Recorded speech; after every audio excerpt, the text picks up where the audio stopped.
Hey everyone, I'm Megyn Kelly. Welcome to the Megyn Kelly Show. Sometimes there are interviews that are so shocking, even we can't believe it. And one happened on CNN yesterday. Unbelievable stuff.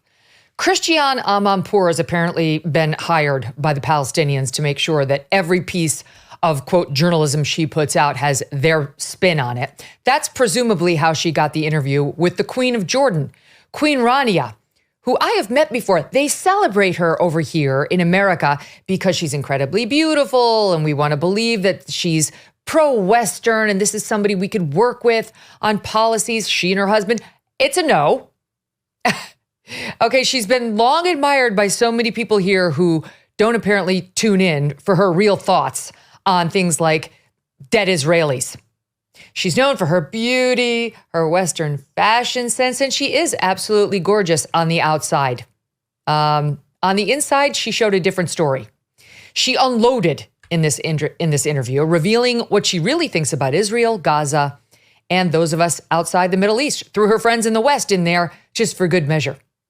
It started with a fairly simple question from Amanpour, who asked her, as an Arab, as a Palestinian, as a human being, a mother, how she's feeling ever since October 7th. Now, even the Palestinians' most ardent supporters have learned that they need to spend, like 3 lines on how they feel terrible about what happened to the Israelis.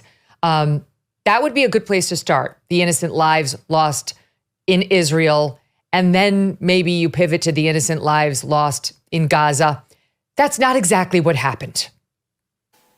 Just can't believe the images that we're seeing every single day coming out of Gaza. We are just shocked and disappointed by the world's reaction to this catastrophe that is unfolding. When October 7th happened, the world immediately and unequivocally stood by Israel. But what we're seeing the last couple of weeks, we're seeing silence in the world. And are we being told that it is wrong to kill a family, an entire family at gunpoint, but it's okay to shell them to death? I mean, there is a glaring double standard here, and it is just shocking to the Arab world. So the silence is deafening, and to many in our region, it makes the Western world complicit, through their support and through the cover that they give Israel, that it is just its right to defend itself. Many in the Arab world are looking at the Western world as not just tolerating this, but as aiding and abetting it. And this is just horrendous, and it's deeply, deeply disappointing to all of us. Even Christiane Amanpour tried to rein her in, offering her a do-over with a similar question, but the Queen continued to double down, suggesting we should not believe our lying eyes, until finally Amanpour even had to interrupt her. Watch. Why is the narrative always skewed towards to the Israeli side? The Western media and policymakers are quick to adopt the Israeli narratives. When Israel attacks, Palestinians die. But when Israelis die, they are murdered in cold blood. It's a massacre.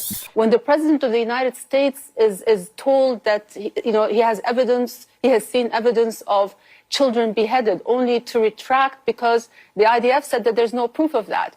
That is confirmation bias. Even at your network, Christiane, the CNN website at the beginning of the conflict reported a headline of Israeli children found butchered in an Israeli kibbutz. And when you read through the story, hasn't been independently verified. Queen Rania, I just need to stop you right there, because there have been pictures shown by the Israelis, and our journalists have been down there. I'm not talking about beheadings. I'm talking about babies' bodies riddled with bullets and things. Unbelievable. She was actually trying to spin the lie, the Queen, that children weren't killed. Really? So just to recap, according to the Queen of Jordan, Israel's the bad guy, okay? Apparently she missed the Hamas interrogations and confessions of their brutality, which we are going to get to in a moment. Perhaps she also missed the clip from a terrorist who gleefully called mom and dad to brag about all the innocent Jewish blood on his hands. Take a listen. Open my WhatsApp now, and you'll see all those killed. Look how many I killed with my own hands. Your son killed Jews. Dad, I'm talking to you from a Jewish woman's phone. I killed her, and I killed her husband. I killed 10 with my own hands. Mom, your son is a hero.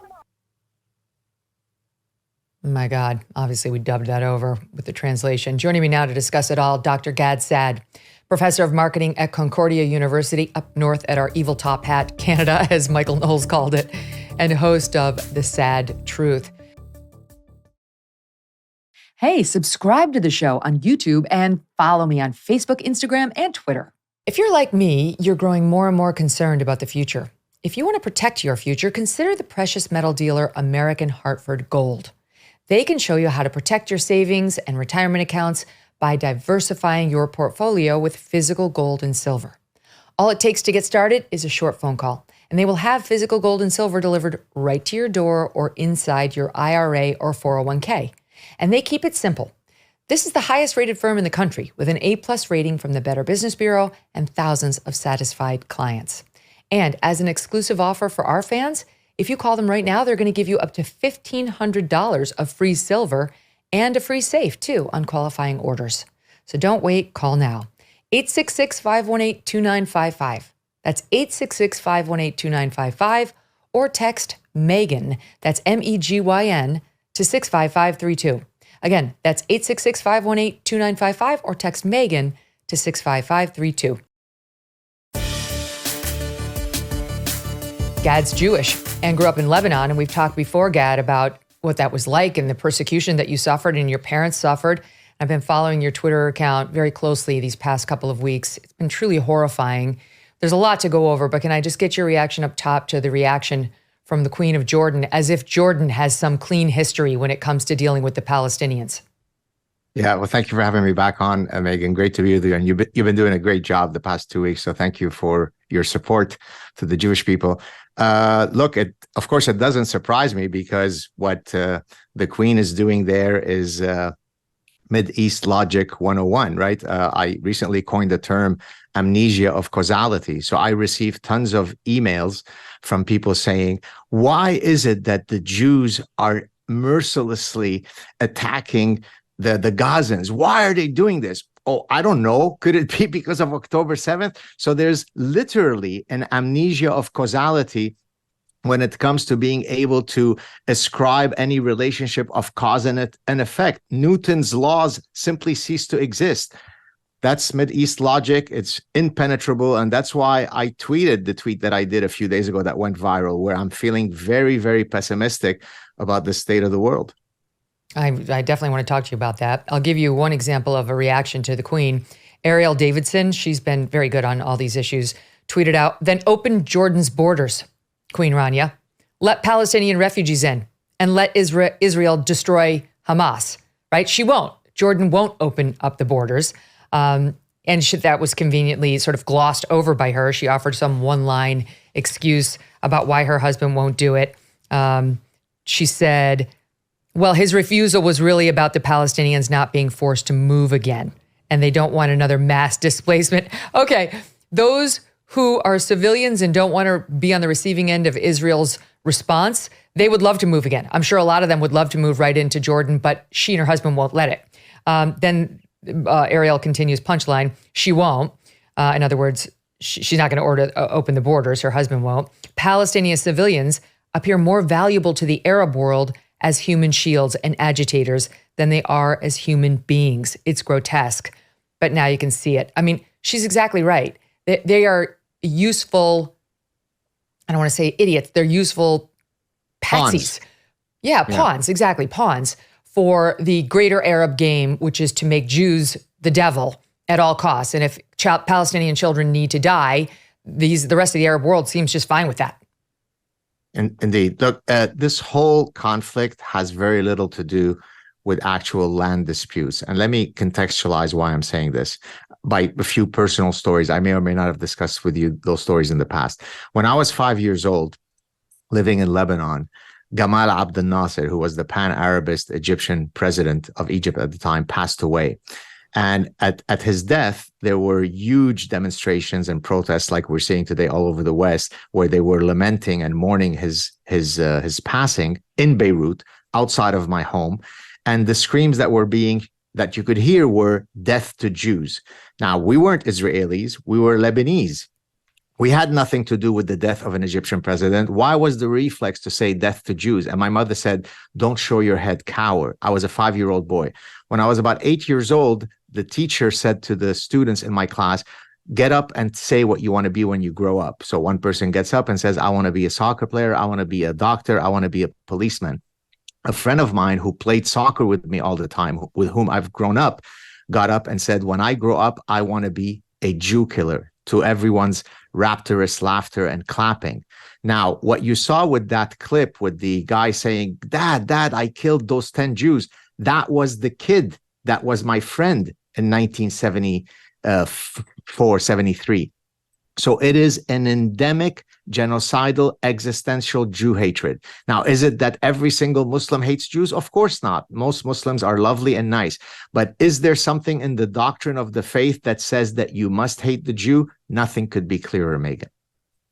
Especially if you're part of Hamas. I mean, it's truly written right there in the Hamas charter.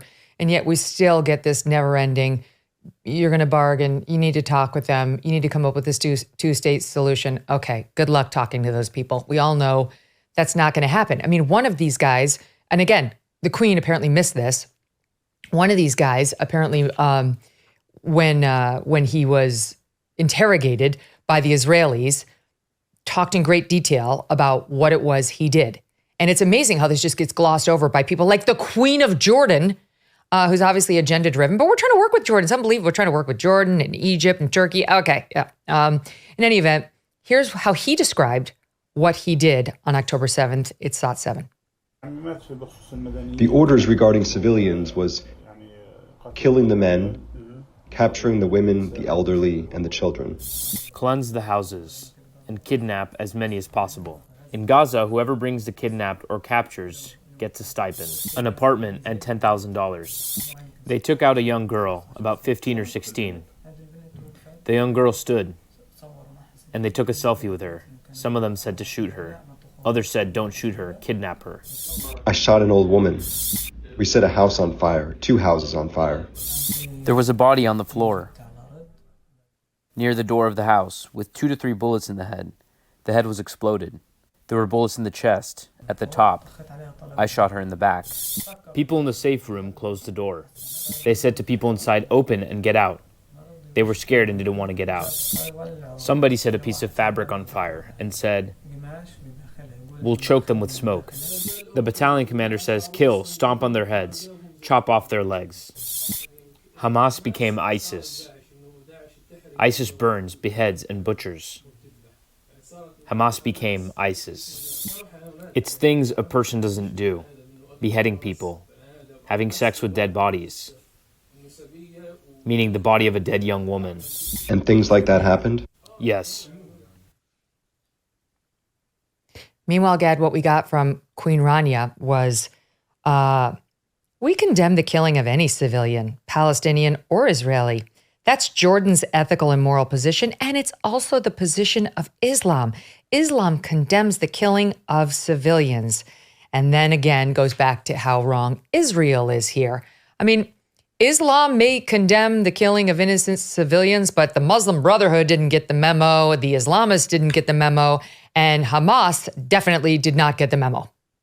Well, we can debate, by the way, whether in the doctrines of Islam it condemns it. That's for another discussion. But I'm surprised that the Queen didn't say that all of the Hamas guys were actually Mossad agents and it was all a Zionist plot, because that's usually the response that I get whenever I share evidence. And that's why, and I know we're going to talk about it later, but that's one of the reasons why I felt very pessimistic a few days ago when I put out the tweet, because, you know, part of being a human being is to at least being committed to some sense of shared meaning, right? That most people will enter any particular issue with some kind of intellectual honesty, right? But there is no amount of evidence that I can offer some interlocutors whereby they say, yeah, okay, I concede, right? So here are some of the responses I've gotten on social media. October 7th never happened. It's an entire Zionist Jew plot. Okay, it did happen, but it wasn't much. Okay, it did happen fully, but it's a perfectly justifiable retaliation for 75 years of mystery. So at no point is there any conceding of the fact that this was a horrifying act period. And then we could talk about geopolitical issues. Now, let me compare that to how I responded when I saw 1,500 young Muslim men being led to the shores of the Euphrates River by ISIS and being put summarily bullets in their head. I was angry. I was enraged. My calculus was one that transcends my religious heritage. I was angry that 1,500 young men were being killed. I didn't link it to any geopolitical issues. It ended there. If only the Queen had that kind of courtesy towards the Jews. It's so true, Gad. I mean, I see these videos on Twitter, on X, regularly now of these young Palestinian children suffering in the wake of the Israeli response. And I have two reactions to it. Number one, horror. And it's, you recoil at the sight of these children suffering. And number two, I quickly have to wonder whether it's real, because Hamas regularly puts out fake propaganda in order to bolster its side. I'm not saying children haven't died and aren't suffering there, but I don't trust anything coming from them and their propaganda masters. But I do put the suffering of the children that I do know is happening on Hamas. That's where I put it. It's on Hamas. What did they think was going to happen? And especially, where is Queen Rania? And she's just she's the face of today's discussion, but there are so many who feel as she does, who have been denying and downplaying on the fact that Hamas uses children as human shields. They make sure that they are in civilian centers when Israel is going to respond. Israel does what it can, everything it can, to make sure civilians aren't in harm's way. And yet the condemnations take none of that into account. None. Because what? It's agenda driven, because it's really about the evil Israel, the evil Jews. Indeed. I mean, look, think of it this way. On October 7th, a terrible reality occurred.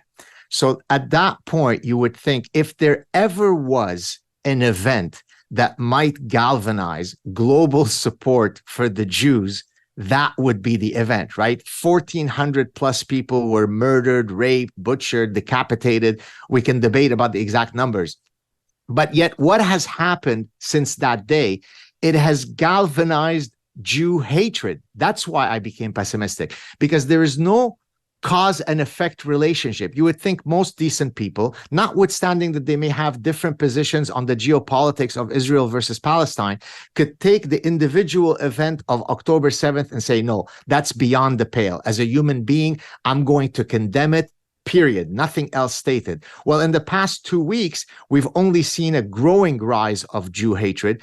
I didn't go just tell you a quick personal story, because oftentimes these situations are best felt when someone shares their personal anecdotes. Last Friday, I had a departmental meeting, Megyn, at my university. I didn't go to it because of security reasons. On Saturday, I had an open house that I had to attend. I didn't go to it for security reasons. Now, in the 21st century, should a Canadian professor feel very tepid about going to do his job as a professor? That's what we're now dealing with in the West. Because the messaging now has shifted, not so much in America, though we've seen these college students and so on, but around the world, it's shifted almost immediately to global condemnation of Israel. Case in point, the UN Secretary General yesterday, in a shocking statement that caused a backlash immediately from the Israeli representatives. And the UN can't stand Israel. It's never been able to stand Israel. The Human Rights Council is a joke. Syria is on it. It's like, what more do we need to say? And so the UN Secretary General gets out there, Antonio Guterres, and says the following. Nothing can justify the deliberate killing, injuring, and kidnapping of civilians or the launching of rockets against civilian targets. All hostages must be treated humanely and released immediately and without conditions. It is important to also recognize the attacks by Hamas did not happen in a vacuum. The Palestinian people have been subjected to 56 years of suffocating occupation. They have seen their land steadily devoured by settlements and plagued by violence, their economy stifled, their people displaced, and their homes demolished. Their hopes for a political solution to their plight have been vanishing. But the grievances of the Palestinian people cannot justify the appalling attacks by Hamas And those appalling attacks cannot justify the collective punishment of the Palestinian people. Collective punishment, which is a war crime, which we continue to hear leveled against Israel as it mounts its response, doing everything within its power to not punish civilians, as we just discussed. For the record, the Israeli UN ambassador responded to what we just saw as follows. When you say those terrible words that these heinous attacks did not happen in a vacuum, you are tolerating terrorism. Secretary General must resign, because from now on, every day that he is here in this building, unless he apologizes immediately, today we called him to apologize, there's no justification to the existence of this building. So, Gad, the thing, I'm not that into UN politics. We know what the UN's about at this point, but I am interested in what you were saying, that you as a Jewish man in Canada are feeling unsafe right now. We've heard it from a lot of our Jewish friends here in America. And when you get a message from somebody with his title, because the UN Secretary General is a title that many people would listen to and might respect if they hadn't done their deep dive, it's not helpful, right? He's basically saying it's Israel's fault. If you look at his full remarks, it's the fault of the Jews, and the Jews really need to stop retaliating because it's going to make them more morally culpable than the Palestinians. Yeah, so a couple of things to say. Number one, I announced a game a few days ago. I called it 6 Degrees of Jew. So I list any calamity, and in 6 or fewer causal steps, you have to link it to the Jew. And so I played that game with some people. And, of course, I do it, using my satire and so on, but it's deathly serious because people are able to link everything to the Jew. So, for example, if there's now been open border immigration in the West that has created a lot of instability in our societies, that has led to huge Jew hatred in the West, people won't blame those who are actually engaging in the Jew hatred. They'll say, but it was Jews that were behind the open border immigration policy. I'll just give you one other example, and then I want to talk about something that happened to me in Canada regarding Jew hatred.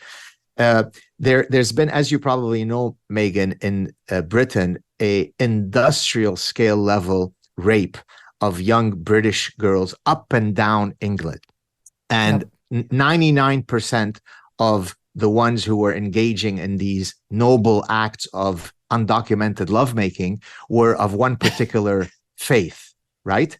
So when I shared that, and I just said, I used the Socratic method. I said, what is common to all those people? Then tons of people replied in all sorts of ways saying, yeah, but who let those people in? It was the Jews. It's George Soros's open door policy, open societies. So even when Ahmed rapes, it's Mordechai that's to blame. So when you have that kind of orgiastic cognitive Jew hatred, it's impenetrable. Now, quickly regarding to what's happening in Canada for Jews. I'll begin with a story that happened to me in Lebanon because it's really relevant to the story. When my family and I escaped Lebanon and we were on that flight out of Lebanon, when we left the Lebanese airspace, the pilot announced that we were now out of Lebanese airspace. My mother took out a pendant with a Star of David, put it around my neck and said, now you can wear this. Be proud of who you are and not hide your identity. Now, let's fast forward to several days ago. My wife calls me from the phone. I'm sitting at a cafe. She says, okay, we're outside to pick you up. She had gone to pick up our son from a soccer match. As soon as I got into the car, he's 11 years old. He said, Daddy, if you were where I was today playing soccer and you had a Megyn David on, you'd be dead. So boy, have we come full circle. I escaped Lebanon and my mother put the Star of David around me. And my son, 45 years later, tells me you would be dead if you're wearing a Megyn David in Montreal, Canada. That's where we're at, Megyn. Terrifying. A friend of mine was just telling me yesterday, she has a young boy who's, I think, 12. And he, of course, has heard about what's happening. And he said, well, what are we going to do if the people who hate Jewish people come to our house? This is a Jewish family, obviously. And she said, oh, they're not going to, honey. You don't have to worry about that. That's not happening here. And he was like, but what if they do? The Israelis didn't think that they were going to come into their houses like that. What if they do come here? Like, what's our plan? It was feeling very unsteady about, the risks as you point out, like here in the West, in the United States, in Canada, because if you just turn on the TV for 2 minutes, you're going to see thousands of protesters in favor of Hamas and the Palestinians. And you are not going to see thousands of protesters in favor of Israel or American or Canadian Jews. That's not happening. This sort of the counter movement, even though the majorities are supportive of Israel and what it's defending itself against. I do want to talk about your take on this, Gad, because last time you were on, we were talking about your book on happiness. You are a happy warrior. I've called you that before. One of the great things about you is you always find the humor in the darkness. And even today, you've made a joke that made me laugh. But overall, your tone is scaring me. Because I know you're not a dark, pessimistic person by nature. So here's a couple of things you tweeted out. I'll shorten one of them for time. You acknowledge, I'm a very optimistic person. I'm a fighter for Western values and liberties. I'm a dogged defender of science, reason, and common sense. I must say, though, that I am unsure that the West can recover from its multi-front civilizational suicide. It will be a long and ultimately bloody demise, and the West will be the first society in recorded history to fully self-implode due to its parasitic ideological rapture. And another one, 1023. Over the past 2 weeks, the reality has been unabated, unhinged, orgiastic Jew hatred. I do not see a way out of this. I'm trying to play out different scenarios, and it looks so bleak. I always believe in the power of reason, but not if your predators are foaming with genocidal zeal. I truly think that this might be a historical tipping point in the West. Man, can you expand on that? Well, it's exactly the fear that person that you're talking about knocking. It's the proverbial knock on the door. For many, many years, we were protected in the West because, as the very astute adage, demography is destiny, was key, right? So, for example, in Montreal, Jews outnumbered Jew haters, and therefore you felt safe in numbers, right? I mean, in many animal dynamics, you have a predator that's coming after a school of fish, right? But as long as there's a whole bunch of us, we feel safe in numbers. As demographic realities change, it doesn't take a fancy professor with all of my titles to come up with connecting the dots, which is, let's put it in very simple terms, Megyn. If on any given day, if I'm trying to lose weight, only 3 things can happen as a result of the decisions that I make that day. My weight can either go up that day, it could stay exactly the same, or it can go down. There's no other possibility, no other states of the world. Well, let's apply that to, say, open immigration, where you let in people who have complete cultural values that are antithetical to yours. So let's suppose you let in millions of people into your society, where in their society, based on nonpartisan and oftentimes woke surveys, there is 95 to 99% of sampled people who exhibit hatred towards the Jew. So now you let in 100,000 or 1 million or 10 million.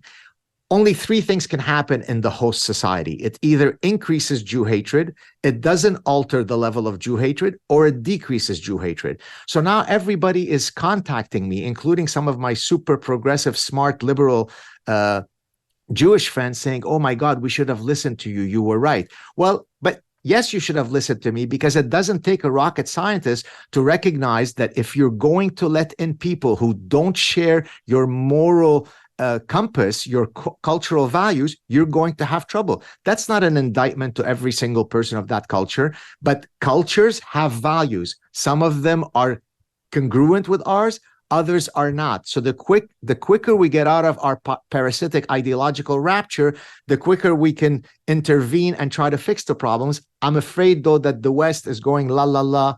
We can't do that, because that would be bigoted. On the subject of, cultural takeover and of the sexual assaults happening in places like England and France from these new arrivals. I referenced this the other week, and last Friday we had on Ayaan Hirsi Ali. Her book, Prey, P-R-E-Y, does a great job of documenting, in particular, what's happening in France, but you can expand it. It's not just France. And it's not just sexual assault and rape of women. The cultural capture and changes that are happening overseas and here domestically are right before our eyes, if only we would open them. There was some polling done October 18th through 19th, so post the attack on the Israelis by Harvard. It's a Harvard Caps Harris poll.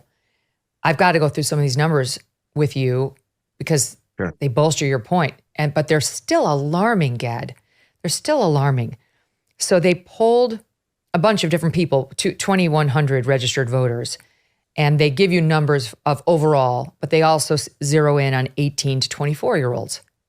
And this group is deeply problematic. This is not like, oh, I used to be pro-choice, but now I'm pro-life, after I saw the ultrasound. No, this is something entirely different. Do you think the recent attack on Israel was a terrorist attack or not? 36% of 18 to 24-year-olds, so more than a third of them say, no, that was not a terrorist attack.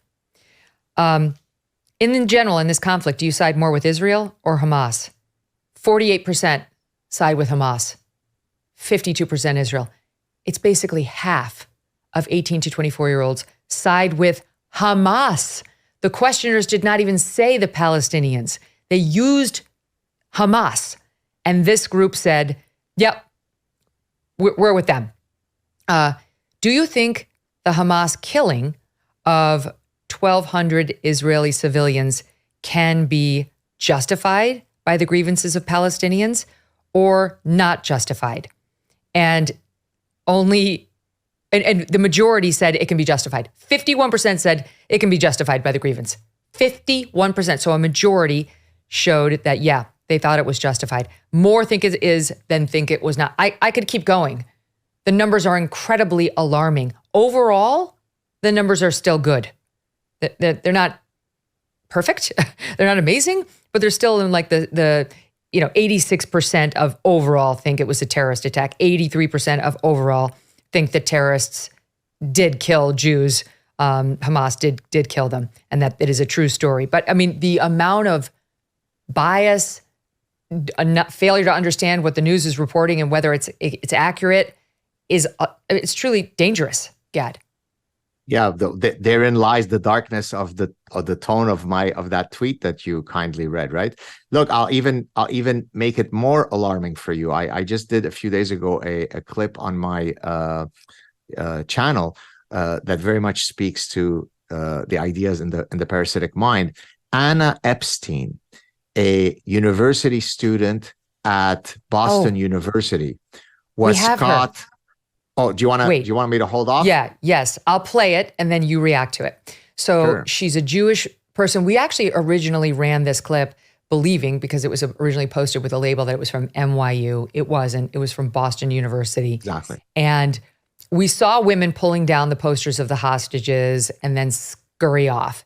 What we didn't see was the epilogue to that exchange, which involved this woman who was also there and helping them, named Anna Epstein. This was posted later, Boston University. She's confronted by the iPhone recorder person about what she's doing, and Gad has thoughts. Here's the clip.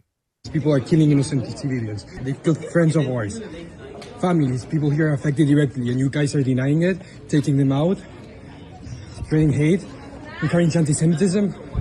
Dude, you literally know I'm Jewish. You have no right to tell people that their beliefs are wrong or that it's not a belief. No, condemning fucking Hamas is not a belief. Why you don't are have to believe this? two things that raping someone is wrong. Why are you filming? Because. What's your point? What? To show where all of the hate is coming from in this campus. Look, you are reading into propaganda. Sure. Yeah. Tell me. You're supporting occupation. An illegal Did occupation you read that's the been poster? happening for 75 years. It's about years. Hamas and the atrocities and all of the war crimes they're committing. It's not about anything else. You're not condemning terrorists. That shit is wrong. What do you make of it? So let me tell you the story of the suicidal cricket. This is exactly what lies behind the framework in the parasitic mind. So there's a cricket that abhors water, but when it is parasitized by a hairworm. The hairworm needs the cricket to jump into the water in order to complete its reproductive cycle. Even though by jumping into the water, the cricket is committing suicide, because its brain has been parasitized by this hairworm, and then it's willing to be a zombie and kill itself in the interest of the hairworm. That's now called the Anna Epstein strategy.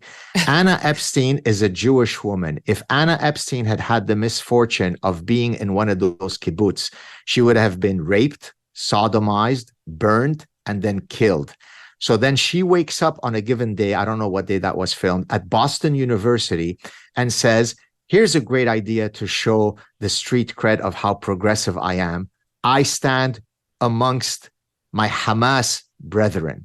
That's what a parasitic mind is. That's why I wrote the tweet that I did, Megyn, because it now seems impenetrable. Here stands before you the most optimistic, happy guy in the world, and everywhere I turn, I see darkness. I see it too. There's another cricket by the name of Noah Schaefer. He was seen, turns out he's a magician. You're supposed to be in the business of making people happy, smile, feel good. From Brooklyn, one of the most liberal places on the earth. It wasn't always thus. And there's a video of him posted by Stop Anti-Semitism on X of Noah and his wife, who's a city social worker. Her name is Kelly, tearing down the posters. We'll play it. So they're tearing down the posters because they don't want any Israeli children found. Do we have it? All right, we're going to add it. And they start laughing. Here it is. There's Noah and his wife. And they start laughing at the Jewish woman who confronted them, more concerned about themselves. We don't consent to you recording us. Well, we don't consent to you ripping down the posters of the Israeli hostages. You sick. Okay. Turns out Noah is Jewish. He works for his father. Not exactly sure what they do. Some company called Human Factors, the UX company. In any event, his dad has suspended him and wants us to know his son is not an anti-Semite, but he wants to give him the chance to reflect about his Jewish family history and to make amends. So the Anna Epsteins of the world are not alone, Gad. There's a bunch of them, including, as you know, and I've seen you call attention to too, the damn gays for groomers. They're out there too, right? Or not gays for groomers. We like gays for groomers. Gays for Palestine, which are just insane. The occupation has got to go. Hey, hey. Oh, oh. The occupation has got to go. Queer rights, trans rights. We say no to genocide. Queer rights, trans rights. We say no to genocide. Or as I call them, the geese for foie gras. Right? The geese are forcefully fed, right? And so, or the chickens for Kentucky Fried Chicken. It's insane, right? I mean, think about it. If your identity, when you present yourself to the world, is your queer identity, more power to you. That's great. And now you have a model of two possible societies that you could defend. You could defend super queer friendly Tel Aviv. It's one of the most queer friendly places on earth. I mean, short of San Francisco, New York, Montreal, Tel Aviv is right up there amongst the most queer friendly places. Or you have Gaza, where they have a very, very effective conversion, a gravity-based conversion program that you can undertake. And so who do they side with? They side with Gaza. That's what a cricket that's parasitized does. Yes, and to clear up what I said, Gays Against Groomers is one of the best X accounts there is. We love Gays Against Groomers, not Gays for Groomers. I don't know what that is. But Gays for Palestine is a very, very confused group.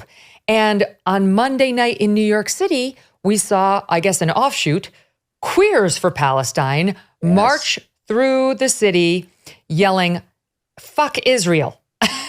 And then also their speakers were yelling, "We understand that Palestinian liberation is Black liberation." Then they were chanting, "Queer rights, trans rights, we say no to genocide." Number one, that doesn't rhyme, so I object to it. Number two, it makes absolutely no sense on any level. Queer rights, trans rights, we say no to genocide. Where? In Gaza? Gays for Gaza, ceasefire now was another one. Queers for liberated Palestine. These people know nothing, Gad. They know You missed one. nothing. you missed one.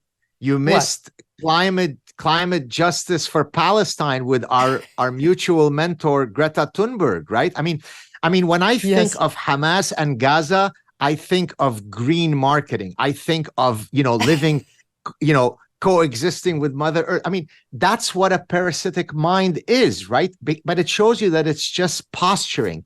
It's a bunch of imbeciles who have romanticized the idea of the dynamics of oppressor and oppressed. The Palestinians are always oppressed by definition. The evil Jews are always the oppressors. Let's look at those dynamics. Roughly 99.6% of the land surrounding Israel is Islamic. 0.4% is Israel, roughly the size of New Jersey. Let's put it another way. For every Jew in the world, there's 125 Muslims. So it's a 1 to 125. There are 57 countries that are part of the Organization of Islamic Cooperation. Each of those countries one day had 0% Islam in it. And then magically, most of those countries became 100% Islamic. How did that happen? Through magic? So that's the problem, is that I can't even get to your brain to show you the evidence. You're so parasitized that you are impenetrable to reason, and hence why I put out that tweet. Mm-hmm. I mean, you really look at the Anna Epsteins of the world and you think, she's sitting there thinking, they'll save me.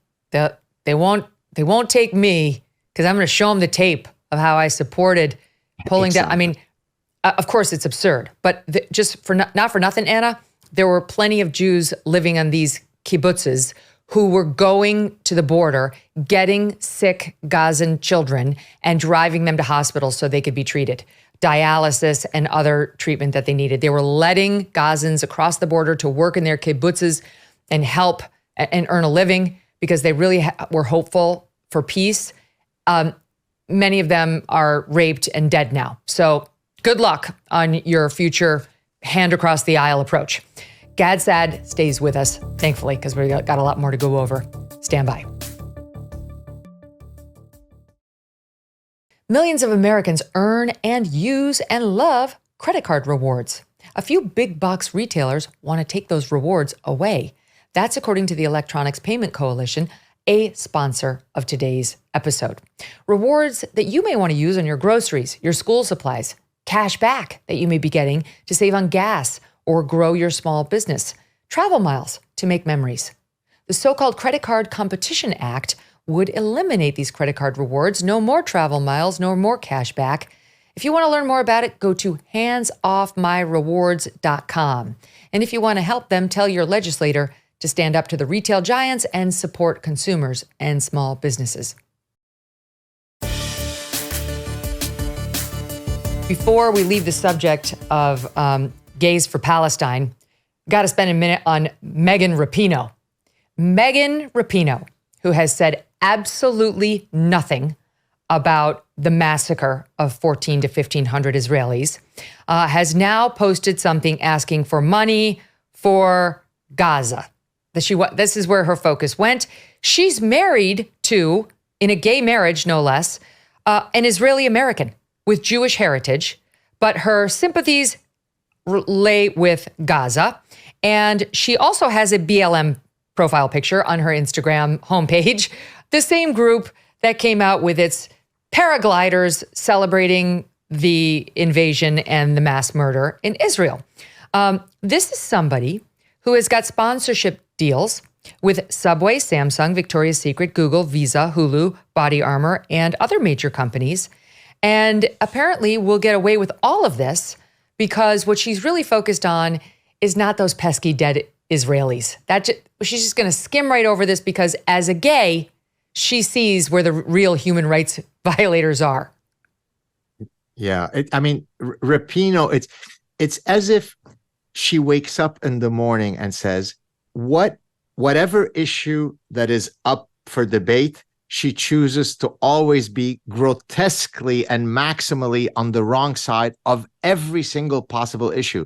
And the only way that I could explain this is that she's just a malignant, parasitized narcissist, right? Like there's no sense of honor or shame in her. And therefore she spews the nonsense that you just referred to. She's unbelievable. Like no sense of It's gratitude. so true. It's unreal. Yeah. It's you Because look think about at it, her Gad. and Here's a woman who's made millions off of her soccer career, thanks to all of us.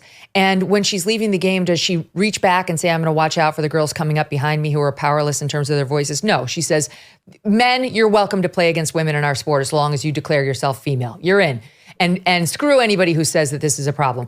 Then here, she's married to an American Israeli, an Israeli American who she just says, you know what, forget that problem. I really want to raise money for the suffering children in Gaza. How about the suffering families in Israel right now? Even a thought for them? No. In fact, if you have any doubt, look at my BLM sticker. I'm so over this woman. You're right. She is a malignant narcissist, and she never should be given those endorsements. All of those companies should cancel them. Okay, I want to spend one more minute on London because we were talking about what's happened there with, mass immigration that's not controlled and no assimilation. It's happening here, it's happened in Paris, it's happening across the globe. There was this woman who was used by ITV, one of the big broadcasters over there. You know the story. They used her to comment on, wait for it, the rise in Islamophobia post-October 7th. That's where the real issue is. Been called a terrorist. I've been asked to go back home. I've had people in their cars making threatening gestures. For people like Latifa Abu Chakra, a British Palestinian living in London, just going about her daily business doesn't feel safe. It makes me feel that as a Muslim woman in this country, no matter how hard I work, no matter how good I can be, it will never be enough, because apparently Muslims and Palestinians are inherently terrorists according to the system here. And she went off claiming that she had been called a terrorist by strangers on the street. I doubt it. And only after it aired did ITV finally realize, because it took about 2 seconds of Googling this woman's name for people on the street saying, that's BS. That is not what you find in London, a bunch of Islamophobia. To figure out that this woman, well, you could argue she has some sympathies for the Hamas terrorists, like in this video, which was available to them, but they apparently chose not to see. Nothing will ever be able to take back this moment of triumph, this moment of resistance, this moment of surprise, this moment of humiliation on behalf of the Zionist entity. Nothing, ever. That was right after October 7th. And then they booked her to speak on ITV about Islamophobia. Gad. I was going to say, if only Alfred Kinsey, who studied human sexuality, had access to her, because the face that she was signaling to the world is exactly the face of what a multiple orgasm on a woman looks like. She was orgasmic in her glee, right?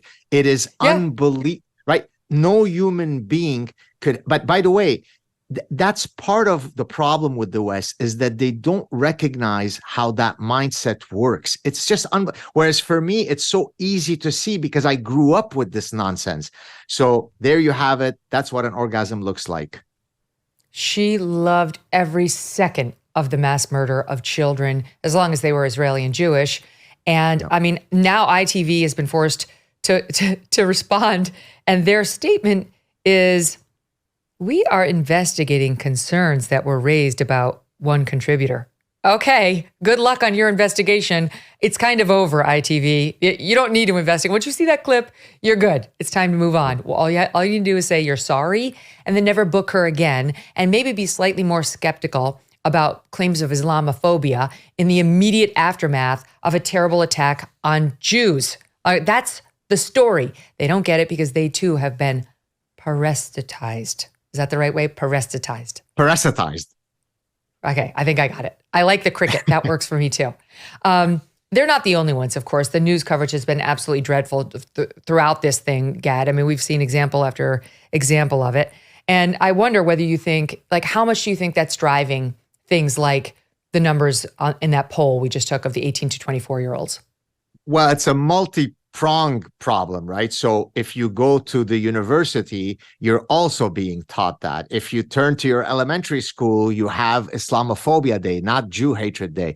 So it's coming at you from every direction. Again, that's why I refer back to the ominous valence of that tweet that you read of mine, because the reason why I wake up every day with optimism is I always find the light at the end of the tunnel where I can hopefully affect some positive change. Whereas now I'm turning everywhere. My kids' school is pro-Hamas, even though the school might have a lot of Jewish kids. I turn to my university, it's demonstrations outside my office. If I turn to the politicians and Karine Jean-Pierre, it's, well, we have to combat Islamophobia as a response to increased Jew hatred. So that's why I feel it's lost. How can you win a war where the people who are the victims of the war want to see their quick demise? It's hopeless.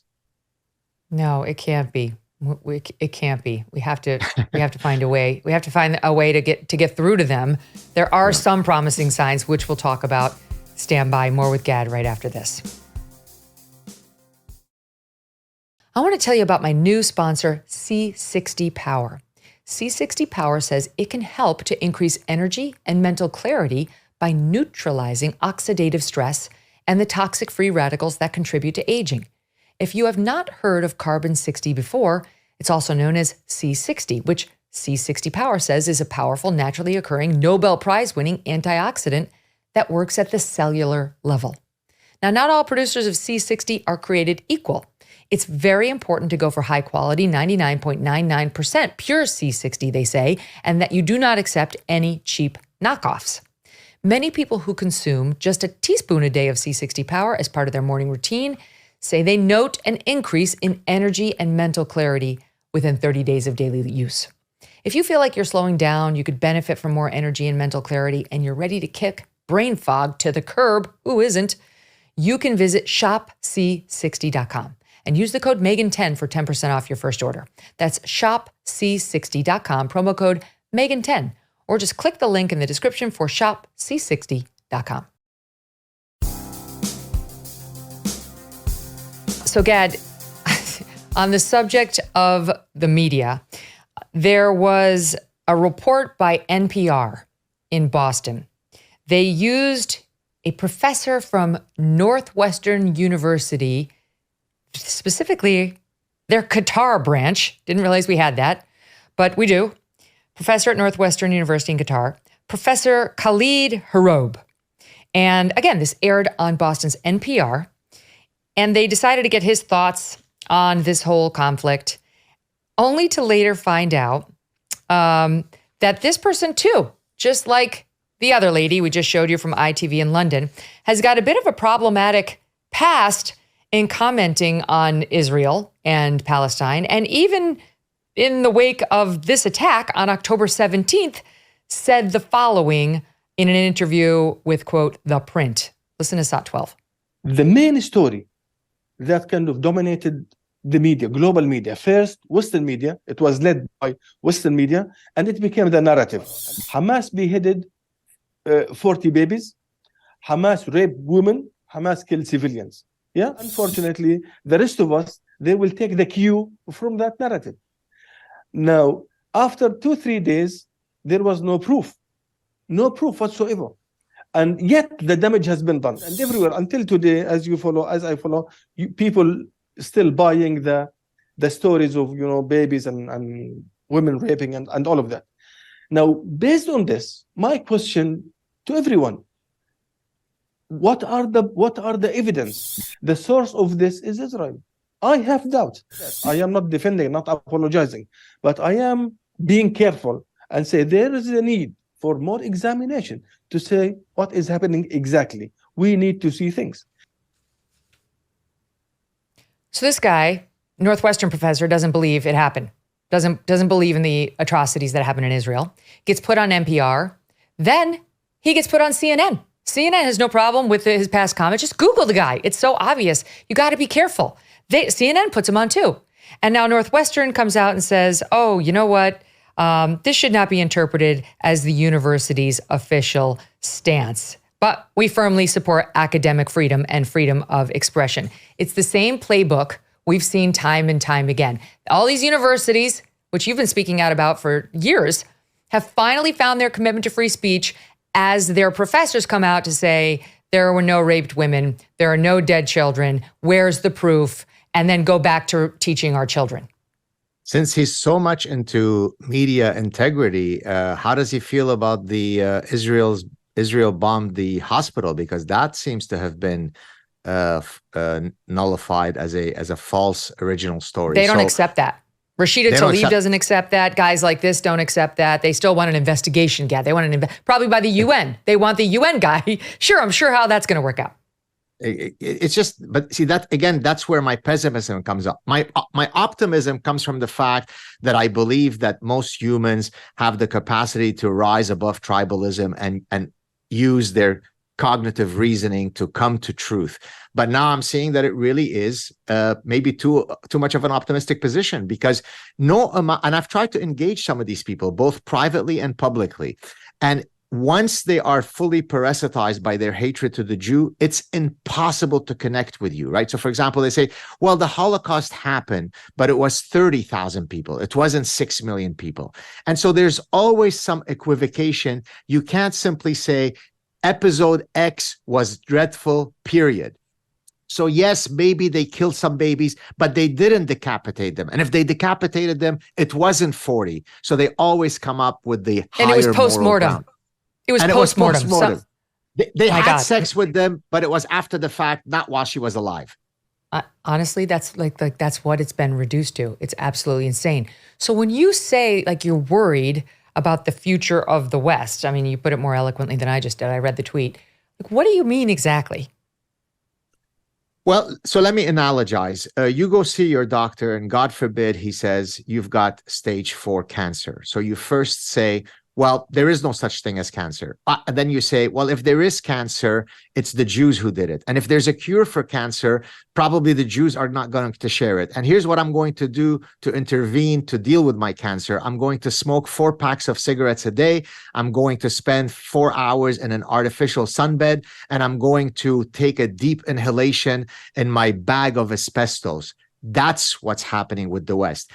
The old cliche of you first have to recognize the problem before you do anything about it, right? I lost a lot of weight since COVID.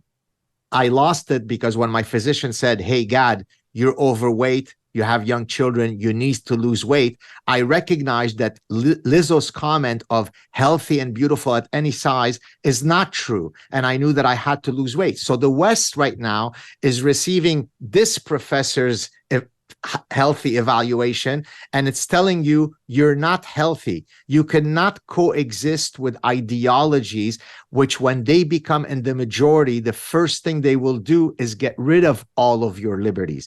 The Muslim Brotherhood said many years ago something that I'm going to repeat here. They said, we are going to conquer you in 3 ways. We're going to conquer you through the womb of our women, demography, higher fertility. We're going to conquer you through hijra. Hijra is the Arabic word for immigration. And we're going to conquer you by using your miserable freedoms against you. They're doing a pretty good job, aren't they, Megyn? So what do you and I are sitting here 20 years from now, and we're a little grayer and older and more lined, and we're talking about our respective countries then. What? All these young college students between 18 and 24 are now running the country. What does it look like? Do they mature out of this hatred? Right. If we stay the course, then in 20 years, it's not all lost, but it's a lot more volatile than it is now. So it's not yet full Beirut house-to-house fighting, but it is whatever you're seeing now that looks ominous, it'll be 20 years down the line more ominous. If there is some cataclysmic change whereby people collectively wake up, when I say people, it's not, even though you and I have the capacity to influence ideas, but it's the policymakers, it's the leaders that ultimately affect change. If we keep producing leaders like Joe Biden and Justin Trudeau, then I would quickly look for an Islamic name for your children. Oh boy. Can I ask you about Canadian politics? Because there's this guy who went around the internet and we all fell in love with him. Pierre, can you help me out? What's his how do you pronounce the last name? Poilievre. Poilievre. Okay, Pierre Poilievre. I don't know if people have seen this. I tweeted it out. I'm sure many people tweeted it out, X'd it, posted it, whatever. And he's this more conservative-leaning Canadian politician who was eating an apple as he was interviewed by an editor of the Times Chronicle about populism and politics. And he crushed this reporter so effortlessly. I'm going to show just a bit of the whole clip is well worth watching, but here is just a sample. You tap very strong ideological language quite frequently. Like what? Left wing, this and that, right wing, I mean, it's that type of ideological thing. I never really talk about left or right. Anyways, I don't really believe in that. A lot of people would say that you're simply taking a page out of the Donald Trump book. Like which people would say that? Well, I'm sure a great many Canadians, but... Like who? I don't know who, but... Well, you're the one who asked the question, so you must know somebody. Why should Canadians trust you with their vote, given, not just the sort of ideological inclination in terms of taking the page out of Donald Trump's book, but what are you also... talking about? What page? What page? Can you give me a page? Give me the page. It was a thing of beauty. I'm ready to vote for him. That's reason on to many move fronts, north. right? First of all, he's got the honey badger, I don't give an F posturing, right? The eating of the apple in this way is kind of like a James Bond villain. So the optics are beautiful. I would only say one thing. I understand why so many people are enamored with him. It was beautiful. And I'm getting to know a lot of his politics a lot better. When it comes, though, to his position on immigration, which is the most fundamental thing that you and I have been talking about today, well, don't be so in love with his apple yet. As long as he just lets me in, so I can come up there. He seems so reasonable. But you're right. Yeah. Immigration is like, it already was a number one issue for Republicans down here. I mean, for sure. It's economy and immigration. And in every poll of Republicans in America. But now even more so, if you don't see how that issue relates directly to what we're seeing across the globe, then you're truly not paying attention. So it does matter. Maybe he'll see the light. But I think it's true that like this chair would be better than Justin Trudeau. A tree stump would be better than Justin Trudeau. Like, is there any chance Pierre, even with his flaw in immigration, has against Justin Trudeau or to win? I think he does. I think certainly, I haven't followed the polls closely, but it certainly looks like he's starting to lead. Anything can happen in our parliamentary system. It's hard to predict, but he meaning Pierre, he certainly seems to be a better counterweight on the conservative side than any of the previous guys that were there. So in that sense, there is some optimism that we can glean from this. Well, I will say then he spikes the ball in the end zone when the reporter finally gets to a coherent question, and we'll play a little bit of that too in SOT 25. Why should Canadians trust you with their vote? Common sense. Okay. Common sense for a change. We're going to make common sense common in this country. We don't have any common sense in the current government. The guy prints $600 billion, grows our money supply by 32% in 3 years. That's growing the money 8 times faster than the economy. No wonder we have the worst inflation in 4 decades. You'll want to be able to pay your mortgage again? You want to be able to afford rent? Then you have to vote for Pierre Poilievre, because I'm the only one with a common sense plan that will bring back the buying power of your paycheck. All right, Pierre, we'll just see. You got to shore up the border. Not from us. Americans would be a nice addition up there, the right Americans. But from all these other problems. Gad, any shoots of green that we can point to? Are you seeing like some of the people getting fired? We talked earlier about that guy at Cornell who was like, it was exhilarating to see all those dead Jews. I was excited by it. Well, he just got put on a leave of absence. Yay. We've seen law offers revoked by law firms. We've seen college donors pull their money. Like there is some backlash to the madness. Do you put any stock in that? I do. Look, any change in the positive direction is good and is to be celebrated, but I think it has to be much broader than that. So it's kind of like I go to see the physician and I've got really a bad raging case of diabetes, but then I say, you know what, but I'll take care of my dandruff first. Well, maybe don't care about the so yes, it's good. It's all part of trying to find a better solution for our societies. But I like the word cataclysmic because it has to be much quicker, which, by the way, that's one of the reasons why Donald Trump was so hated, because he was a cataclysmic agent of change, for better or worse. He was going to shake things up. So we need a much more rapid response, not just putting the Cornell guy, which is, by the way, my alma mater, not just by putting him on leave, but by making all of these parasitic ideas be in the dustbin of history. And then we can hopefully have a better future. Amen. Great to see you, my friend. Thanks for being here. Thank you so much. Cheers. Okay, we're going to come back and we're going to get into some political stories that have been by the wayside as we've been mostly Israel these past 2 weeks for obvious reasons. But there's a lot going on and we're going to get to it next. Health insurance is broken. Premiums are increasing, deductibles getting larger, claims denials are becoming more and more common. The headache of health insurance is exactly why Crowd Health was created. It's not health insurance, it's a way to pay for health care through crowdfunding.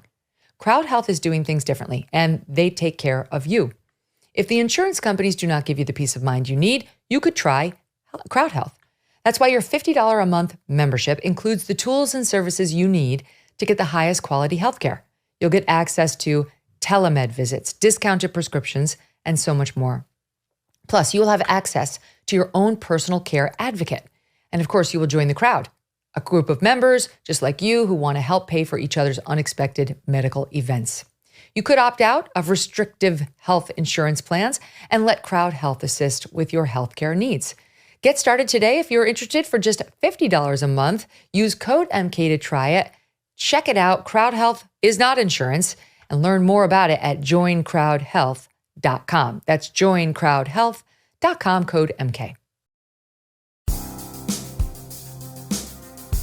Florida governor and 2024 Republican candidate Ron DeSantis refusing to allow pro-Hamas student groups at any state university in Florida. This is an interesting way of going about this. We're going to talk about it. The chancellor for the state's university system disbanded two student groups with ties to the National Students for Justice in Palestine. That's the group at all these universities that's been cheering on Hamas. The national branch of this group produced a so-called toolkit for students, and that's been endorsed by the students in the Florida universities that are state-run, calling the Hamas terrorists, quote, the resistance, the October 7th attack, quote, a historic win, and saying they are, the students, quote, part of this movement, not just in solidarity with it. They say that explicitly, that they are actually part of it. So did he make the right move? Joining me now, Will Witt, editor-in-chief of the Florida Standard and author of the recently released book, Do Not Comply, and Evita Duffy-Alfonso. She's a writer for the Federalist. Will, Evita, thank you both so much for being here. So very different reactions to this. Mark Levin, who we love, tweeted out, America's governor. Glenn Greenwald, who's very suspicious of government overreach at every turn, is sounding the alarm, authoritarian undertones. It's not okay to clamp down as a government on this kind of free speech, even if you don't like it on a college campus. I will say, before I just toss it to you so you have some idea, that as I looked at it, my first instinct was overreach. When I don't like speech, I don't like the government getting involved. Too bad. Even if you can have the KKK out there. It's like, that's America. But as I looked at it, there may be one wrinkle, and I'll get your take on it. There's a law that doesn't allow, it's a felony under Florida law to knowingly provide material support to a designated foreign terrorist organization. Hamas is a designated foreign terrorist organization. And so the question is, are they knowingly providing material support? Now, I don't know what material qualifies as, but them coming out and specifically saying, we are part of the Hamas movement, not just in solidarity with it. We must act as part of the movement. And going on to talk about how they will sit in, they will disrupt, and it's all highly encouraged, could get DeSantis, in my view, closer to within the bounds of what's acceptable. That doesn't necessarily make it a good idea. That's where you guys come in. Well, as the Floridian, I'll start with you.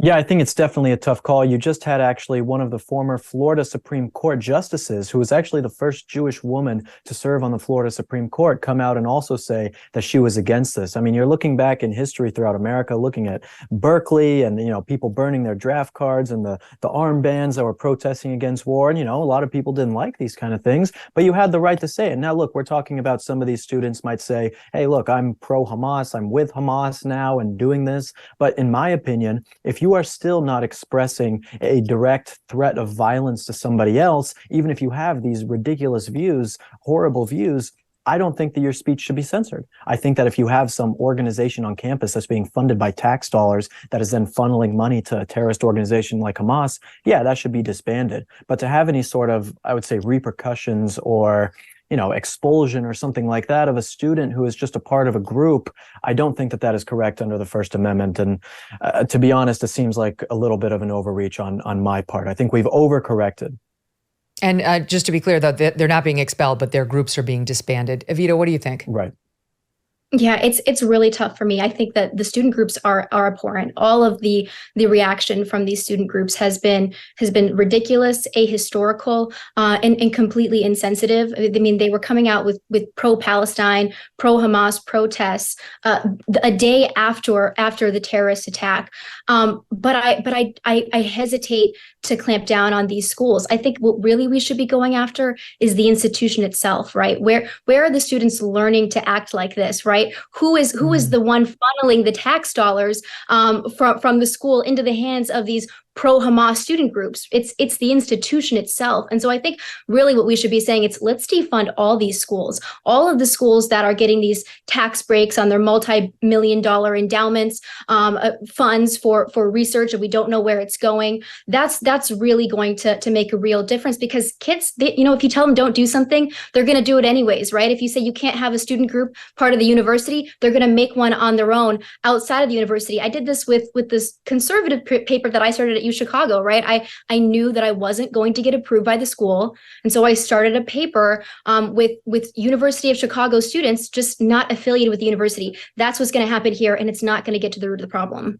I know. My instincts are let them speak, let them get out there, and let's see who's in the groups. I love what the employers are doing with hard no, I'm coming into Apollo Global Management or Winston & Strawn Law Firm. Like, you can say whatever the hell you want, and I, as an employer, can do whatever the hell I want, because I cannot hire you because you have red hair. That's the law. The only thing I can't, that I can not use as a bar to your employment with me are things like race, age, gender, sexual orientation. But your position on supporting terrorists, fair game, effers, and you're not coming into my company. So go on out there, raise your hand, tell us what you stand for. I'd much rather learn about it now as opposed to when you're sitting in my cubicles next to all my Jewish employees who have to learn about your hate for them while you're sharing a lunch terminal. That's my view on it. But the hate is, I don't want to say it's ubiquitous, but it feels ubiquitous. Did you guys see what happened at GW, George Washington University? This is Jonathan Turley's college. Last night, it's been very controversial as people pull down the pictures of the hostages. Well, these students who are pro-Palestine or Hamas decided to do something different. Instead of pulling down the pictures of the hostages, they decided to get a projector and start projecting anti-Semitic messages on the side of a school building. Here, we can show it to you. Glory to our martyrs. Hello. Glory to our martyrs. It's pretty on the nose now. Divestment from Zionist genocide now. And there's another one too. Yeah, free Palestine from the river to the sea, which of course is a call to eradicate Israel. The cops came over to tell them to get the hell off of the property and stop using somebody's building as their private billboard. And they refused to go. Finally, they did, but they confronted the police. They were obstinate. I mean, Will, this, I'll give you one more actually before I get away in. MIT, one of the country's most respected, I mean, honestly, you can make the argument the most respected and most difficult to get into institution of higher education in America. And not only were they chanting nonsense like this, listen to what they were saying on their campus. Listen to the actual call they're making. The part that sickens me the most that this brought about more people than the one that we did last week. It's like one solution. One solution. You know what that means? I mean, it's the same thing as gas the Jews. Yeah, I mean, I don't want to weigh in as a First Amendment lawyer on this kind of thing and say, you know, I can tell whether or not each thing is a verbal actual threat or not. I would say that from what it sounds like with that, it's not. It doesn't cross a legal line. Right. So if it doesn't cross the legal line, I mean, it comes to a place where still, I think that you said it very well before when you're saying it's a free market of ideas. And if someone is going to be brave enough or quote unquote stupid enough to come out and say that this is what they really believe in and think that this is okay, an employer should be able to ban them or block them from getting any sort of career in a position of what they would actually like to do. I think that's definitely the case. But when it comes again to the free speech, here in Florida, there was a new law that got passed with Ron DeSantis and Rep. Randy Fine that got signed while they were in Israel. And it was called, they say, the strongest anti-Semitism bill in the history of the country. Now, I disagree with this bill. It essentially makes it so that if you vandalize something, it's like a public nuisances law, but if you vandalize something and it has some sort of hateful message with it, you could get a third-degree felony for it, for having a First Amendment. And to me, these kinds of things, I think that we are overcorrecting if we are coming after these people based on grounds of that you are not allowed to say what you believe. Because if we don't have people who are discussing the ideas and saying, you know, being able to say one solution or something like this, how are people going to know that there is evil in this country and that we can battle against it? I think that these ideas have to be able to be said so that we can battle against them and find the best outcomes for our students. But right now, it's very difficult on what to do, I would say, for all of these people in these positions of power, because they don't want to step on toes and be looked at in the wrong way. Well, speaking of DeSantis, let's talk politics, because the polls have not gotten any better for any of the GOP candidates not named Trump. The Real Clear Politics average right now has Trump at 59.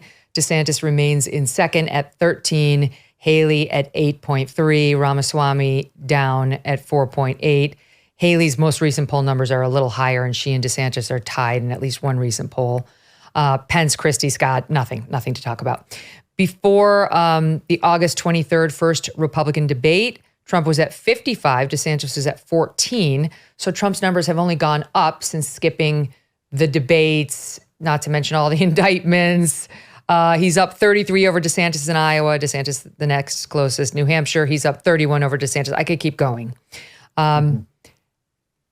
Anyone see any reason why these numbers are going to change? You know, it's like I am open-minded to one of these other candidates making a run at it and like doing something, Evita, but I don't exactly see the plan. No, and I think there's been some really feeble swings that DeSantis has tried to take at Trump, and they're not landing. It's not working. And I think to be honest, I think a lot of it has to do with the prosecution of Trump, this political persecution of him. I think people look at what's happening to him and they identify with it because Democrats have essentially criminalized half the country, and Trump is the symbol of all of that, right? The FBI has gone after traditional Catholics. They've gone after peaceful pro-lifers. Now they're going after President Trump. I think this gag order is even more abhorrent. It's been underreported because it sort of got lost in this horrific Israel-Palestine conflict news cycle. But to say that he cannot defend himself on the campaign trail against these 91 criminal charges that he has against him, I think is so ridiculous and reprehensible in the eyes of the American people that it's only going to get better for Trump and worse for the other Republican candidates. Will that play out in the general? Will that help him in the general? I don't know. That's a whole other topic. I know. I mean, DeSantis is doing what he can. He's not getting particularly aggressive against Trump, but he's kind of going to places he didn't go before. Case in point, he's accusing Trump of losing some spin off his fastball. He said something to me similar when I interviewed him, but he's getting a little bit more pointed with it. Here's Saad 29. And what Donald Trump does now, he is wedded to the teleprompter. He can't get off that teleprompter. Anytime he does, he says things like, don't vote. He's telling people not to vote, like we have all the votes we need. Really? Like, wait a minute. You lost the popular vote to Hillary Clinton in 2016. You don't have all the votes you need. And so I think that it's just shown this is a different Donald Trump than 2015 and 16. Lost the zip on his fastball, has a sense of entitlement, all this stuff, doesn't think he has to go through and earn it like other candidates. And I will say the Biden campaign, already presuming Trump is their opponent, put out this video trying to make the same point. Saad 28. Brian, it's all coming through Iran, and Obama he doesn't want to talk about it. He doesn't want to mention, he doesn't even mention them in his statements. It's all coming through Iran. Well, you mean President Biden? So I have a choice of electrocution or shock. You know what I'm going to take? Electrocution. I will take electrocution every single time. Do we agree? We have the worst education almost in the large world, the world that people know about. I don't. Okay. I mean, those aren't. There's been like I'll give you one. I found those lame, but he did confuse Hungary and Turkey in this soundbite. It's 27.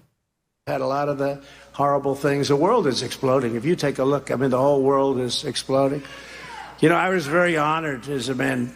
Viktor Orban. Did anyone ever hear of him? He's probably like one of the strongest leaders anywhere in the world, and he's the leader of.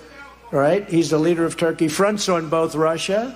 All right. So you get the picture, Will. This is his opponents, DeSantis and Biden, are trying to do to him what Biden does to himself. Every day he goes in front of a camera. Yeah. Yeah, I mean, to think that any of what Trump just did is as bad as Joe Biden is, of course, laughable. Everyone makes mistakes when they're speaking. I probably made a mistake speaking in one of the first questions that you asked me. You know, these things happen. It's just the nature of the game. I'm 27, but, feeling like going on 87, it feels like sometimes. But these things happen all the time. But I will say that I do think that DeSantis is correct, that this is not the same Donald Trump as 2015, as 2016, that people came to know and love. Donald Trump is also rising in the polls, in my opinion, because the American people don't necessarily want someone who is going to always talk about policy and the things that really are going down in the nitty-gritty. They want someone who is likable. They want someone who is a celebrity. They want someone who is this martyr type of person. Now, granted, Donald Trump is all of those things. He is the most famous person in the entire world. Literally, there's no one more famous than him. Of course, people are going to see him and be drawn to him and attracted to him and like this type of personality and bravado.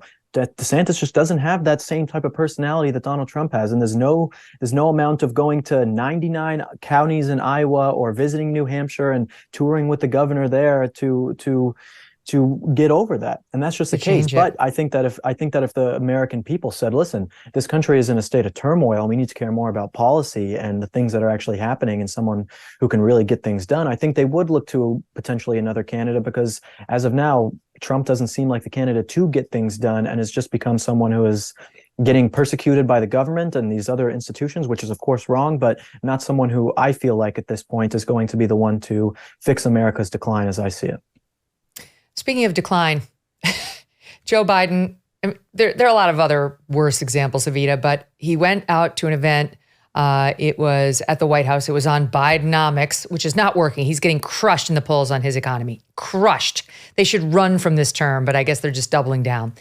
He went and, well, you'll see what happened. He walks to the podium. Good afternoon, folks. I'm not introducing me, Mark is.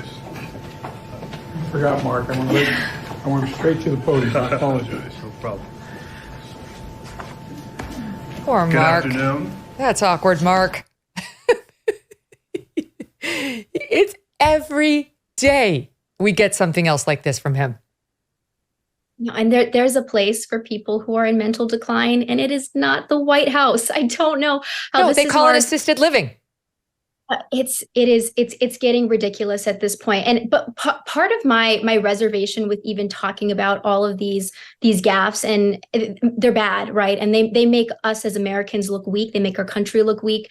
And they make us feel insecure in the leadership of our country. But Biden is not just some bumbling idiot, right? This is a man who is implicated in one of the most serious criminal schemes in American political history, right? The Biden crime family is so serious. And right now he wants to send even more, in the midst of this Israel-Palestine conflict, he wants to give even more money to Ukraine. And we have to wonder, why is that? That's a really weird thing, that he wants to give even more money to Ukraine when we have our own problems at home and this conflict now in the Middle East. And this conflict in Ukraine has no end in sight. We're honestly instigating it. Why is he doing that? If not that he is compromised by foreign nationals in that country and in Iran and in China and in other places across the world. This is so serious. And so he's a bumbling idiot. Yes, he's obviously in mental decline, but he's also super dangerous. I mean, there are plenty of Republicans who want to give more money to Iran, or more money to Ukraine, who aren't compromised. But the evidence of the Biden corruption when it comes to Ukraine is pretty extensive. Go ahead, Will. Yeah, I was going to say, I actually personally disagree on some of these aspects. I think that we as Republicans, you go and watch Fox News or Newsmax or any of these conservative TV shows, and all we do is focus on Joe Biden. Joe Biden this, Joe Biden sucks that. It's not what young people are talking about. It's not what young people are thinking. I just finished a month-long book tour on the road, and most of the events were college campuses. And I talked to these young people who are Democrats or on the left or these Marxists. They don't like Joe Biden either and think that he's also a bumbling idiot and has no idea what's going on. I think that we focus too much on Joe Biden and don't focus enough on the ideas of leftism and consumerism and all these other things that are infecting the people of this country and bringing it to decline. If we think that it's just Joe Biden, if we get Joe Biden out of office, all our problems are going to be fixed. It's a facade. It's something that we've made up because we don't want to look in the mirror and solve the problems of our lives in this country ourselves. I think we are taking responsibility off of what we should really be doing and trying to put it on Joe Biden instead of looking at ourselves. We are focusing too much on him.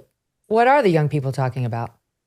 Well, the young people are talking about, that their friend is becoming trans. I mean, they did this survey at Harvard, or it was either Harvard or Stanford. I'm testing my memory, but it was that 50% of the students at Harvard or Stanford, can't remember, are LGBTQ.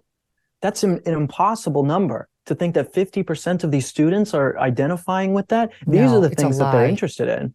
That's what I'm saying. You would think that it's a lie, but they did this polling and it shows basically 50% of these students, Harvard. And it's like, how can that be true? It's because these students are not focused on Joe Biden and his policies or these kinds of things. They're focused on Palestine. They're focused on trans ideology. They're focused on the climate change stuff. This is their religion. So they get all of their morality and life focus and purpose based on these new religious tenets, and we as Republicans and conservatives focusing on only Joe Biden are missing the picture on how to change young people in this country and make them believe in the values that we know to be right, the American values. We are missing the boat on this. I've got to spend a minute on this. You guys are very young and don't yet have kids, but I'm sure it'll happen soon in Evita's case. I don't know about you. Are you married, Will? I don't know your personal status. No, I am not. No. Okay. Very eligible bachelor here, but when you have kids, you'll eventually get to the point that I just got to, and I've talked to other guests and our viewers have written about this, where I have a 14-year-old, a 12-year-old, and a 10-year-old. There he goes with the raw milk again, everybody. And every time. That's Will's thing. I love it. Bring it on the show. I know you love it. And the pediatrician said at our last wellness visit, when the kids were, I guess, 13 and 11, hey, at their next visit, at the next annual visit, there's going to be a moment where we say, Mom, step out of the room, and we're going to need just a couple of minutes alone with your child to go over some things. And these things are supposedly like sex, are you having sex? And you don't want your mom to know. And here's how to stay safe. And I've talked to a few people who said, don't let that happen. Like, do not let that happen because you don't know what you're getting. Because virtually all of these pediatricians have been captured by the American Academy of Pediatrics. And they just held a conference. It's actually ongoing, right? It ended yesterday, October 20th through 24th. And at this conference, you guys, which was in DC, they presented slides, to your point, Will, of the gender obsession, slides of a gender presentation by this woman, Dr. Ilana Scherer, Scherer. And Dr. Scherer shared too much. I object to everything she shared as completely made up and offensive. One of the slides she presented on discussing gender and sexuality in the primary care office. Okay, this is in the primary care office. So when the person's coming for the wellness visit. Gender diverse youth. What do you call your parts? Renaming the feminine parts. Look at this. The new words for feminine body parts include your innie, that's supposed to be a vagina, obviously, front hole, dick or dicklet, forgive me for a clitoris, dicklet, fuck you, Dr. Scherer. T-penises, don't even know what that is. Chesticles for your breasts. I am so offended by this nonsense. Over on the masculine parts, we're renaming those to your outie, your junk, strapless or your bits.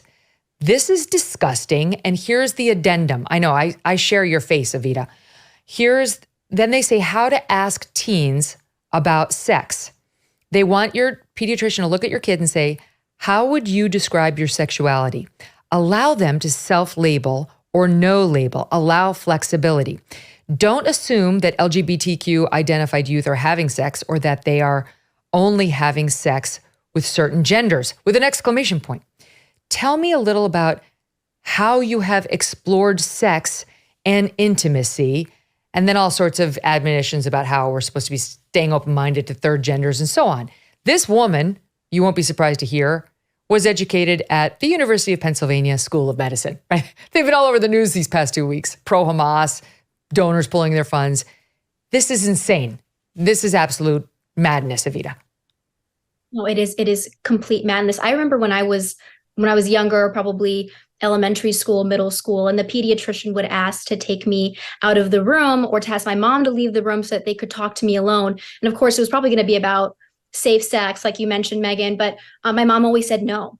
And now she especially says no because I have 8 younger siblings. Many of them are still in elementary school, middle school, high school age. And she says, absolutely not. Why do we want adults talking to our kids about things that are completely inappropriate that we do not, as parents, would not want them to be discussing or thinking about? Because when you introduce these ideas to young kids, suddenly they start to actually get confused. What you're doing is not being, caring or empathetic toward these kids. You're actually confusing them in their sexuality. You're muddling the waters. You're making things difficult for them. I also think that this is so concerning that it's coming from real medical doctors and medical association, from scientists even. This is the most anti-scientific ideology that has ever emerged out of cultural Marxism. Radical gender ideology is culturally Marxist at its heart. It is anti-science, and it is destroying the bodies of young boys and girls for the rest of their lives. It's so dangerous, and I am like you, Megyn. I'm extremely offended and angry that young parents unknowingly are having their children subjected to it by malicious doctors, pediatricians, likewise. Yeah, it's bad enough, Will, that you have to worry about teachers doing this stuff to them while they're sitting there trying to learn history, or they're supposed to be learning English. Now you're taking another mandated pediatrician visit, which we all have to do if we want to get them into school the next year. And they're telling you to get out so they can talk about dicklets and chesticles. I mean, it's insane. I know. I mean, I'm laughing when you're saying chesticles because obviously this is so ridiculous. And anyone who uses something like this should be laughed out of any sort of academic institution. But the fact that we are even having discussions about this shows how unserious science has become in this country, how unserious our political discussions have become in this country. What should be happening right now is not us calling out the left for their hypocrisy and these kind of things, because that never works. It never shows that it never actually does anything to change what it is. We need to have strong Republican and leadership around this country, not just Republican, but people with a backbone come and say these types of things are not going to be allowed to happen anymore.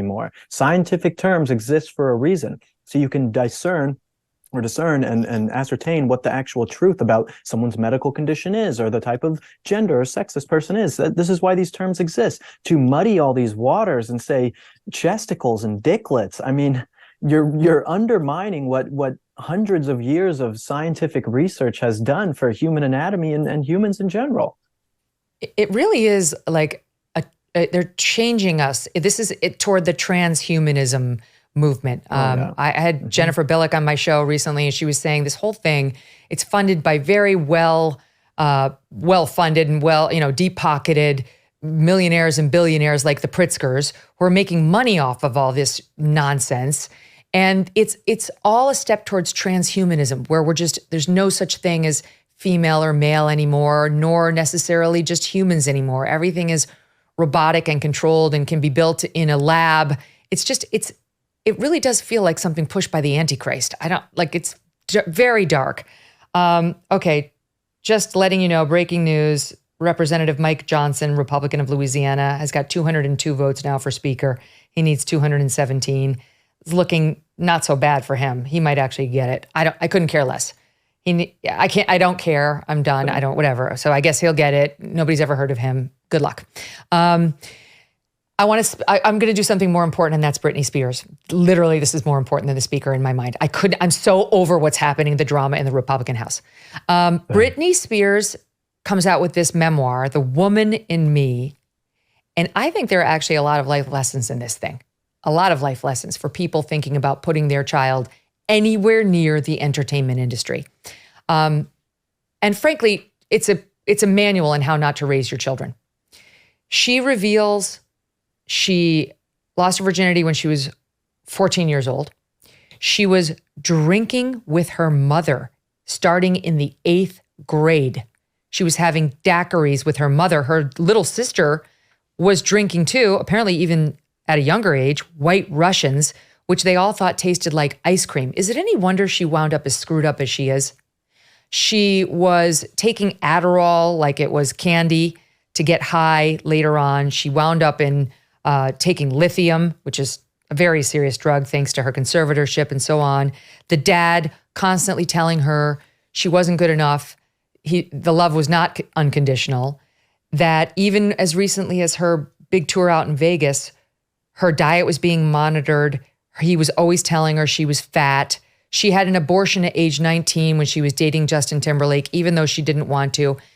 It's a horror story. It's a string of horror stories, Will. And I look at this and I say, I hope young girls read it. And I hope young parents read it and they take away from this, I don't want anything to do with that industry. I don't want to be a star. I don't need millions. I can find my self-worth someplace else.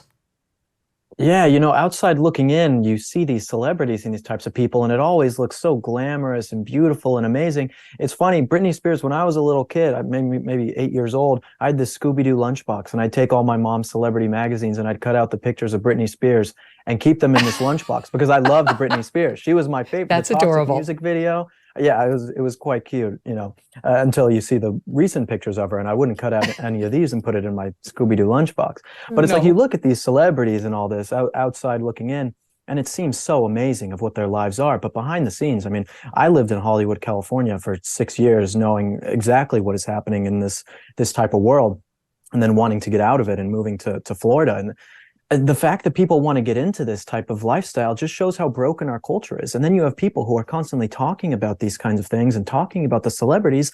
Why do we think that we have politicians do the things that they do now? It's because they are celebrities now. They want to be like Britney Spears at the same time. They want to be looked at in the tabloids and have people talk about them and this kind of stuff because people are obsessed with the celebrity, music and entertainment, this type of culture. But it's all vapid and it's leading America down a path of just consumer nonsense that is useless. It's so useless for the betterment of our human race and for America in general. She writes about how she met Justin Timberlake in the Mickey Mouse Club. And you know what? Congress is the new Mickey Mouse Club, the springboard to fame that's used by so many people who really just want to see their faces on TV. Sadly, we have, congressional Kardashians who are just there to build a platform for themselves. People like AOC. At least Britney Spears actually has talent, and so does Justin Timberlake, although he's getting mocked mercilessly for this. My team tells me we have to look at this old dance video of Justin Timberlake is being mocked. I don't know why. Do we care? Let's see it. Top 30.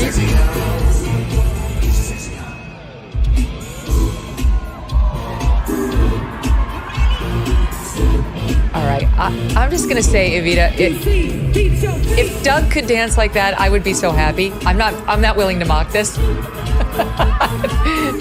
I think we're being too hard on him. But the point, that's enough of Justin Timberlake. Got it. The point is, chasing after fame is a vapid, unfulfilling game. It is.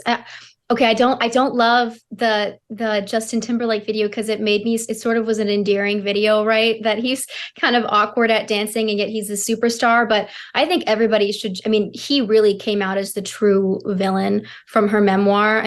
This story about how he pressured her into getting an abortion was just super harrowing and awful. And I think that it really was a good real world example of what post-abortion trauma looks like. I think that it's real, and that women actually suffer through it. And the left constantly is telling us that it doesn't happen, that it's all fake. And the truth is that the only people that actually look out for women like Britney Spears, who are put in those situations, are pro-life people who have pregnancy centers and who believe them when they say, I have post-abortion trauma. And the whole memoir just made me so sad for her, and made me just think, it makes 100% sense why she is the way she is now, because this woman has been through so much trauma throughout her life. It's really not that hard to raise good kids. It really isn't. You just have to spend time with them. You have to spend time with them. They do have to feel that they're unconditionally loved. You have to eat dinner with them, ideally 7 nights a week, but at least 5. And you have to make sure they know you're rooting for them, and not for them to be skinny or a star, or you're trying to mooch off them. And pro tip, don't serve them booze when they're in the 8th grade. All right? I mean, it's ridiculous. And it's part of just sort of this societal rot. We've only gotten more obsessed with celebrity. Why do you think you see Taylor Swift all over the place just because she's in love with a football player or dating a football? It's our obsession with celebrity. I don't put that on her. I put it on our disgusting media that can't get off of the celebrity obsession. And it's eating away at us all. You two are a force for good in this world. Thank you both for being so sound and smart. Will and Evita, to be continued. Thank you. Thanks to all of you for joining me today, and we'll be back tomorrow with our friends from the 5th column. We'll see you then.